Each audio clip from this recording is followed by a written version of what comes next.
Hi hello friends, welcome back to my channel. ఈరోజు బిస్కెట్స్తో cake.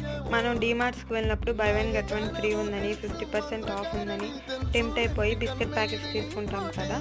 అన్నీ తినలేం కదా, ఏం చేయాలో అర్థం కావట్లేదు. ఇలా ఒకసారి ట్రై చేయండి.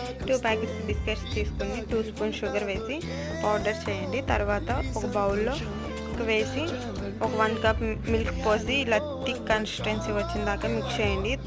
తర్వాత ఒక ఈనో ప్యాకెట్ వేసి మిక్స్ చేసి ఒక 15 మినిట్స్ పక్కన పెట్టండి. ముందుగా ప్రీ హీట్ చేసి పెట్టుకున్న బౌల్లోకి ఈ బౌల్ పెట్టి ఒక 40 to 45 మినిట్స్ బేక్ చేయండి. అంతే, రెడీ. ఎంతో సింపుల్ అండ్ టేస్టీ కేక్. ఎలా వచ్చిందో చూసారా? చాలా సాఫ్ట్గా స్పాంజీ లాగా ఉంది. మీరు కూడా ఒకసారి ట్రై చేయండి. ఎలా వచ్చిందో కామెంట్ చేయండి. కేక్ అయితే సూపర్గా ఉంది.